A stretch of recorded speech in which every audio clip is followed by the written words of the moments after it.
and welcome to the podcast. Today, I am really excited to have our guest Karen Hao on the show. You've heard of Karen. She is extremely visible and very prolific in the field of AI. Really excited to welcome you to the show, Thank Karen. you so much for having me, Pamela. Karen, your profile is really very, very stupendously amazing. And I can't do it enough justice. So thank you so much.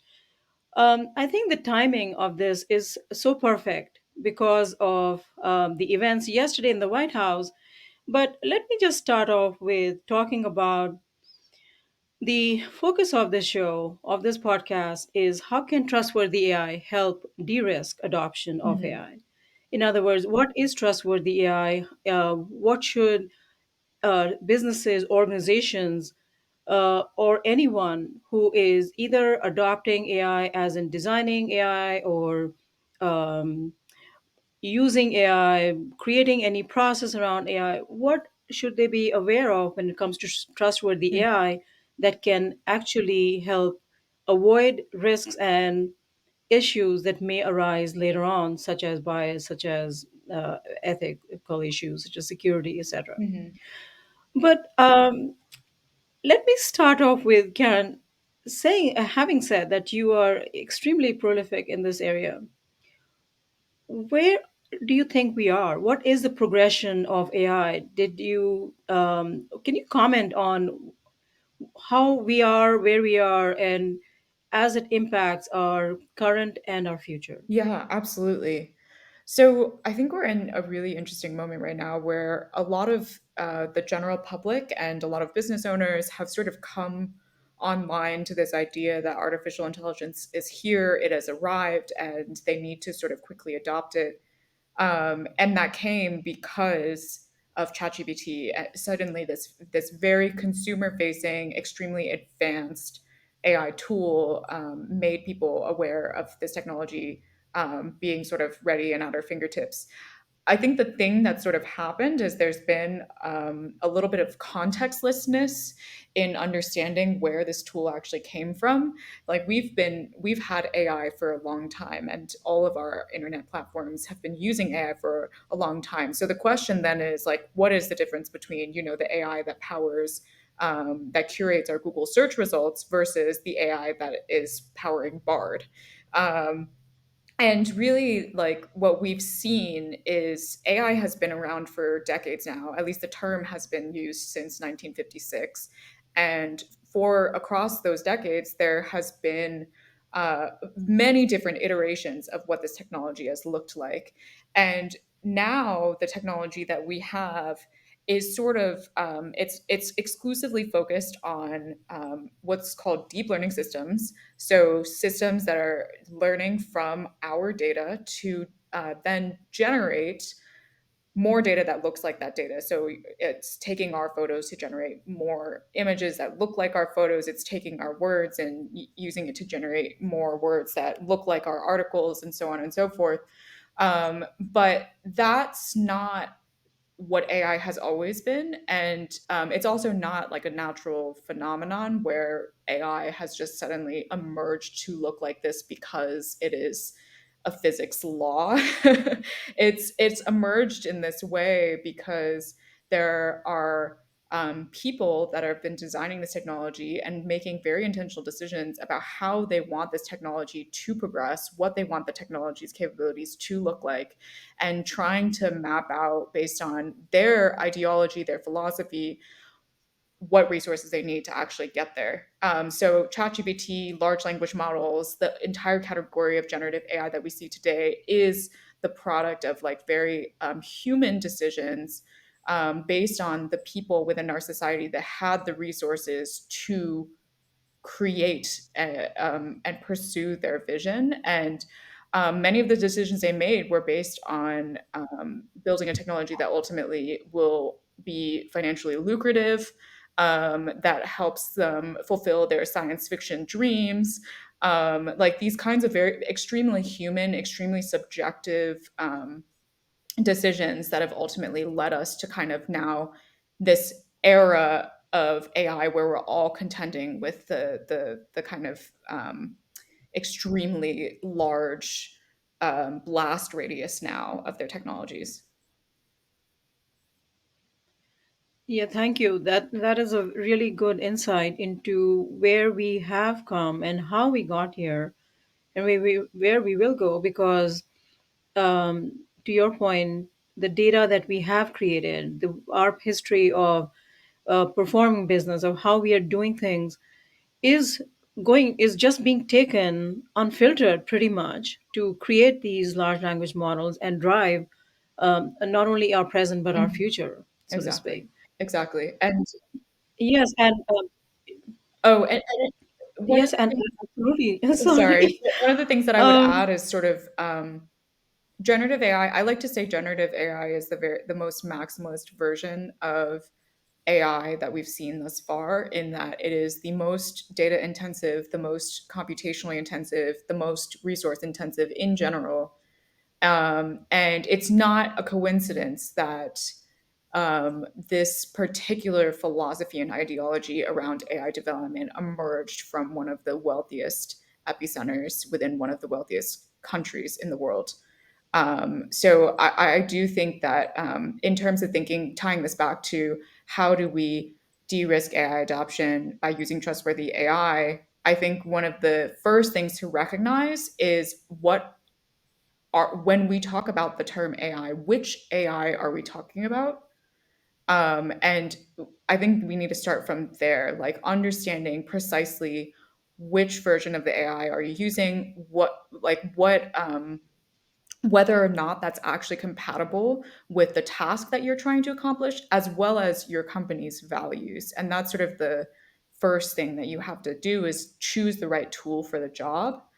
And it's, I guess, to hammer home like the point, it's like what we see today is one very narrow slice of the array of AI technologies that have existed for a long time. And while it is very sexy now to for everyone to be jumping on the like large language model bandwagon, the generative AI bandwagon, it's important to sort of take a step back and actually see what this specific version of AI is, and actually figure out whether or not that aligns with what you're trying to do.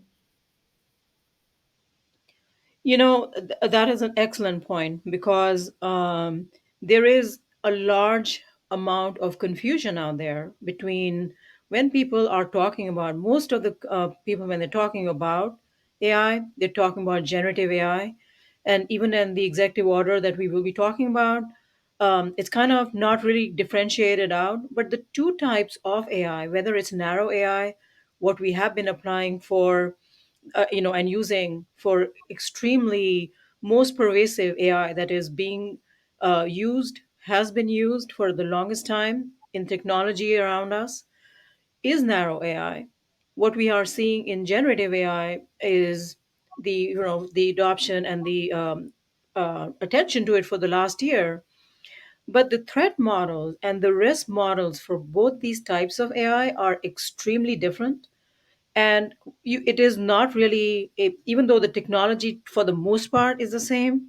It is um, machine learning, but generative AI is generating content which was never a part of the part and parcel of narrow AI.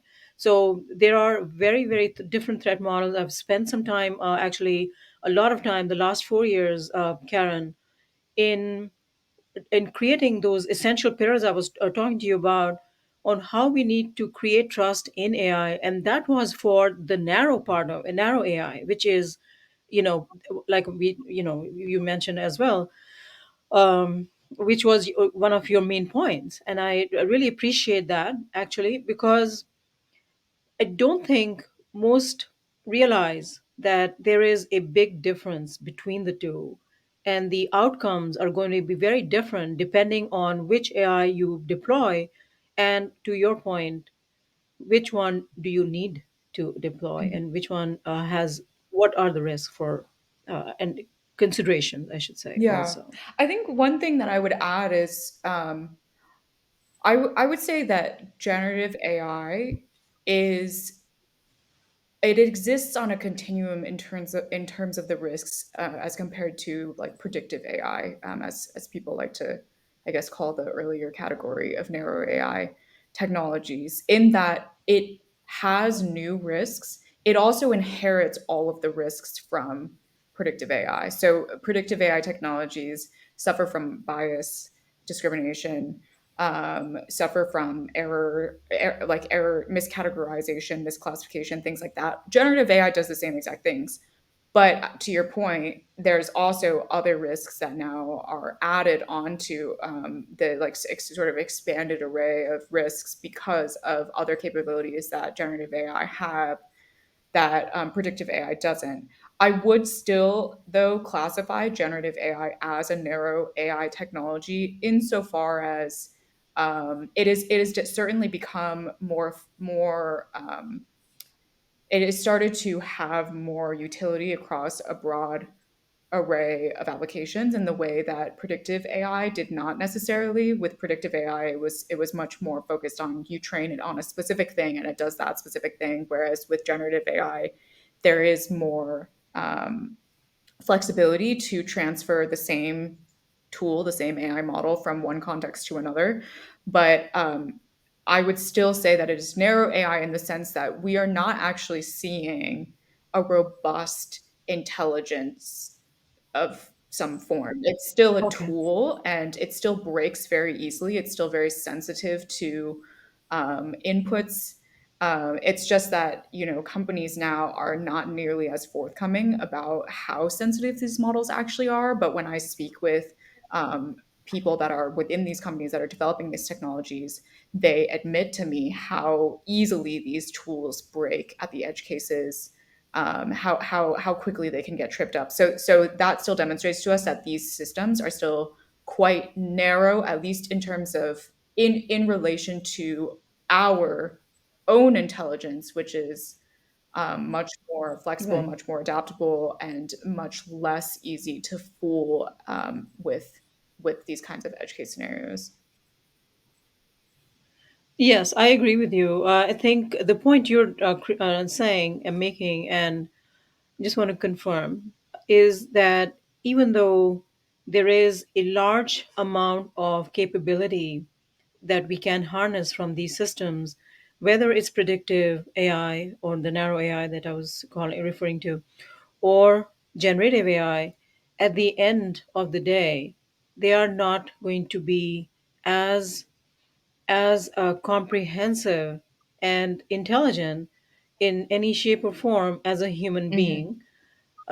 Is that what you mean, Karen? Yeah, exactly. I think that there are certain skills that these systems, whether it's predictive or generative AI, there are certain skills that these systems will be better Yeah. at doing than humans. And in actually most studies, it shows that an AI model together with a human is actually the best, has the best Right. and strongest capabilities for something like image recognition, face recognition, cancer detection, things like that. But yeah, whereas a radiologist is not just a radiologist that can only detect cancer images, can do many many other things. These systems are still limited in their ability to just be able to uniformly perform across any kind of context. They are still trained for quite specific. I mean, with ChatGPT, it's sort of hard to say Yeah. specific, but it is still specific in that if you were to throw a like completely different problem at it than you might normally, it will still really have a difficulty, as opposed to if you were to throw that problem to a person, like they would be able to probably figure it out. Yeah, so that's sort of what I mean. So, just to conclude on that, though, if when you are talking about deploying a system for a single purpose, let's say for cancer detection in radiology, the example that you used, do you think then that for that's a narrow area of expertise, right, an extremely highly skilled area of expertise, it is not a question of do we how can we replace a human being? That is not even a topic or a conversation, a topic at that point. But would you think that the AI systems that are developed and are good at that particular task are going to be more capable, or do they need to be in as decision enablers, right? At the end of the day, still, and not make the decision of whether this is XYZ, for example, as a conclusion. Yes, exactly. I think in critical contexts like healthcare, the criminal justice system, any kind of decision that is involving making judgments that can profoundly change someone's life, it doesn't. It should just never be. We should never be outsourcing that to machines. Like we can give the people who are making these decisions better tools, just like um, we've had calculators, we've had computers, we've had the internet. We give people who are making these decisions the access to the information, the data analyses that they need, or whatever it is. But ultimately, they're the ones that make the call. And part of the reason is because fundamentally, in these kinds of really critical situations, it's like we're not just talking accuracy or like precision are not just the only things that we talk about for like healthcare. Like as a patient, if I go to a doctor, I'm Mm. not just asking for like an extremely cold accurate diagnosis on something. I would like to be able to go back and forth with them on advice, have an emotional relationship with them, be able to know that like I can also contest if I believe that they are giving me something, information that is not necessarily applicable to my case. Like there's like so many more aspects of like a dignified healthcare system or a dignified criminal justice system or whatever it is in these critical contexts, beyond far beyond just like a very technical accurate assessment of a situation. So it is so important that we continue to I guess recognize that and protect the things that are very unique to what humans can provide in these kinds of situations. Yes, and it doesn't help that now, because these models are getting to be multimodal, and you can ask a question and actually um, speak a question out in audio, or ask a question and get a response, or you know do text to image generation or text to video generation. As the capability is increasing, and the life likeness of these systems is going to increase, it doesn't help change that perception, or kind of handle it in the right perception, that this is, after all, a statistical analysis. Or, for example, even when we have talking, conversations, for example, the way the large language models learn how to respond is based on the statistical analysis, and the probability that if you have said A, it's going to be followed by B, for example, as opposed to learning grammar, for example. Mhm. So there's, when even if you look at the natural language processing, for example, the way it Yeah. works. So I just want to kind of reiterate the point what you're making, which is, at the end, when we're looking for that interaction with a machine, we have to recognize that it is an artificial intelligence machine learning system.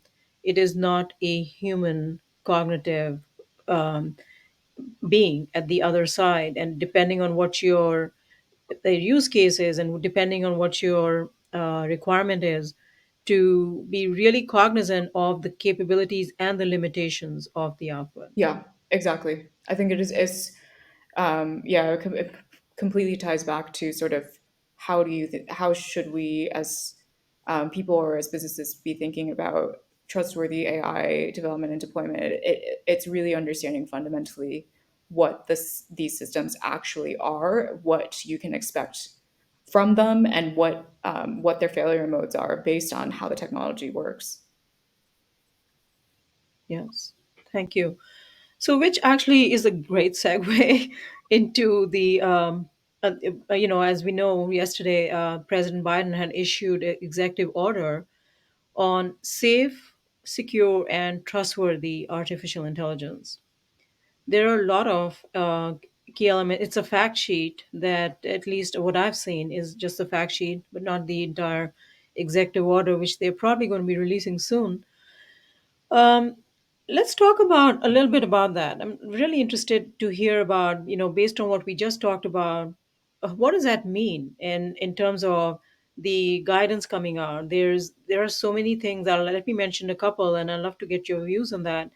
The number one is that developers of most powerful AI systems, and we know what that's alluding to, right? Those are the very much the large language models or the foundation model that we just talked about, and the frontier models that are. And I want to actually, if you can explain to the audience what frontier models are, that'll be great.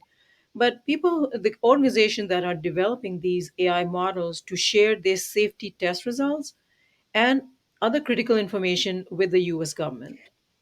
And what they have talked about is the Defense Production Act, right, where they're equating it to that any companies that are developing any foundation model that is posing a serious threat to either national security or national economic security or public health and safety must notify the government when training the model and share the results. Can you talk? What's your thought on that? Yeah, so the executive order, I read through the full document. It was like the draft. I read through an earlier draft about a week earlier than its release, but it basically Okay. hews quite closely. But the earlier draft was like 111 pages. It's very very very long, and my overall sense was that the White House is trying to take a very comprehensive swing at putting down a position on how AI should be regulated within the US.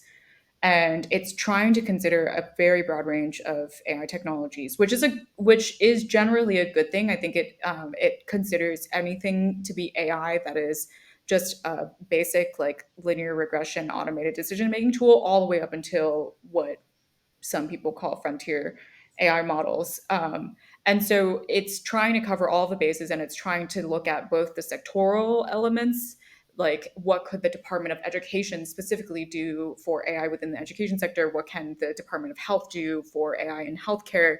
And also just generally like how the Commerce Department should think about all of the AI model development that is happening across the entire industry and what should they be doing and so on. So within the with within I guess this kind of kitchen sink of policy issues, there was this one of the most aggressive stances that the White House took was what you were just mentioning, this like reporting requirement that companies now have, that the White House has deputized the Secretary of Commerce to implement, which is the Commerce Department will require companies that are developing so-called frontier AI models to notify the government what their plans are, when they start, and also even more aggressive, they're trying to also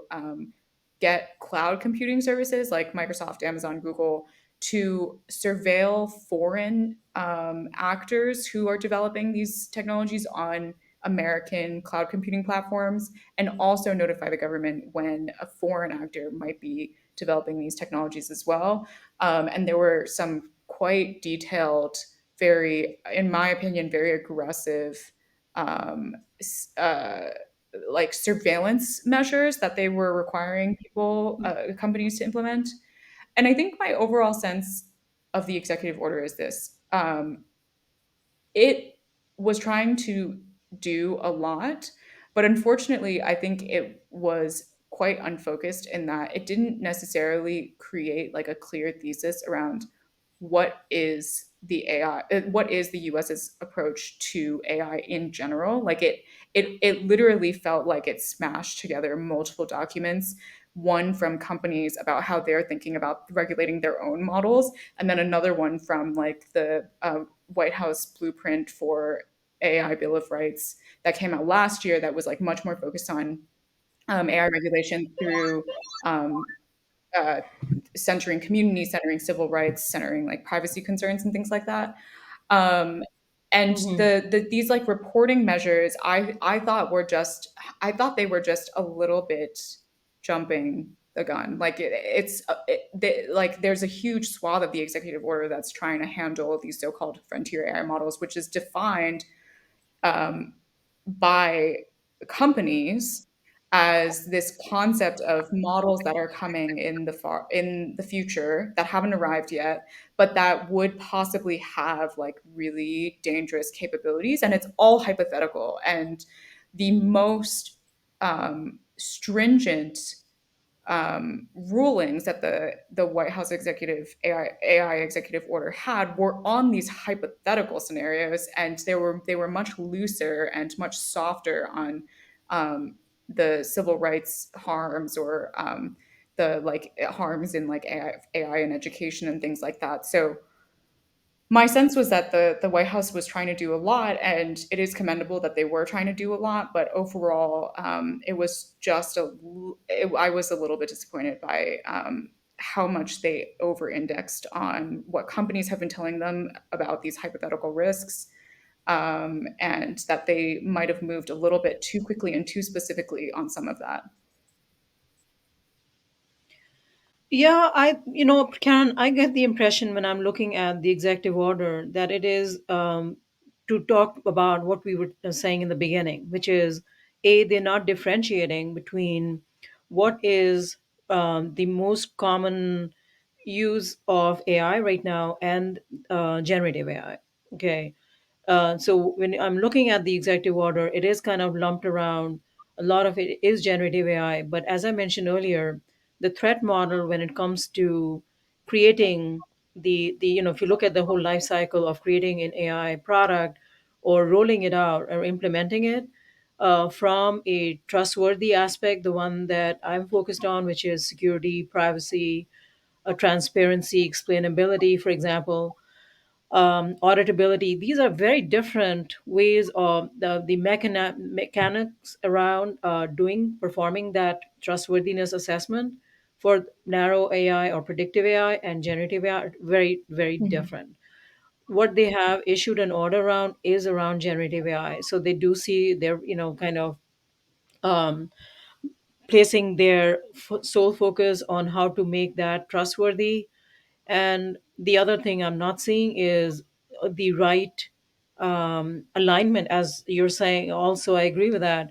With what is that trust? How do you create these systems with trust? What needs to happen? I'll give you one example. When they talk about red teaming, for example, or showing something that is vulnerable, when I'm a cybersecurity expert, right, and that's what my background is before I started looking at trustworthy AI. And when you're creating a holistic security program, doing red teaming or vulnerability testing is after you made sure that these systems are built or your program is built to address the risk from the foundation, from the very get Mhm. go. Then that's after that you bring in doing the vulnerability Exactly. testing. So it is really kind of very siloed, very piecemeal. And I agree that it is not very cohesive at the moment, the way it has been laid out. I just would say that I think it's good that they've thrown everything in the kitchen sink at it to kind of uh, just plant, you know, a stake in the ground that these are the areas that we do need to look at. But of course, I think there's going to be a lot of um, tweaking and serious edits required. Absolutely. I do think that Um, it has yeah. a very big signaling power, as Suresh Venkata Subramanian told me. He was one of the co-authors of the AI Bill of Rights. He mentioned that that these kinds of documents, one of the biggest powers that they have is to mobilize everyone, like a whole of government mobilization. The White House is saying all of you have a stake in this game. We should all be paying attention. So I am optimistic that as things play out, that maybe some of the rough around the edge type things that we're seeing in the executive order right now will be smoothed out over time. Yes, I like the fact that they've called out things such as the threats to the critical infrastructure through what is chemical, biological, cybersecurity, nuclear is. So obviously this is very aspirational at this point, because each one of those is a complex area. And when it comes to AI, and what I'm looking, when I'm seeing talking to companies, what I'm seeing as a state of preparedness, it is a very dismal state right now. Most companies, when you just even look at the governance process or the security process, they don't recognize that AI is that different. And I've even heard conversations that, do we need a new policy? Don't we already have policies that address humans, for example? Because if these systems are human-like, then we already have policies, and that's just the wrong way of looking at it. So it is very aspirational at this point. I know we are coming close to our allocated time. Is there? Love to hear if there is um, anything that you'd like to kind of lead out or leave us with in terms of what you see as something that we should be looking at currently to prepare for the future, when it comes to whether the executive order, the what you're seeing out there, anything. It's I'd love to hear what your if there's a couple of things that you want to mention that are will be really I think beneficial. the only thing that I would like to add is that I think we need a new definition of what it means to be a leader in AI development or in AI among companies. I think right now all companies believe that being a leader in AI means that they should just be using it. But actually, I think being a leader in AI means having a very thoughtful strategy around when and when not to use AI, and how to actually evaluate how to make that decision. So I think that you could very much be a leader in AI by not using AI at all because you realize that it is not actually the right tool for the job. Yes, that thank you. That's excellent. I really like the idea that it is not only important to know how to use it and what the risks are, but also when to use it or when not to use it. I have one quote from you that I like to end with, which is, at the end of the day, AI is meant to help humanity prosper. Let's not forget. Karen, that's from you, Thank your you. article. Thank you so much, Pamela. It's been wonderful to speak with you on the show. Thank you. I'll love to have you back. Thank you very Thank you. much.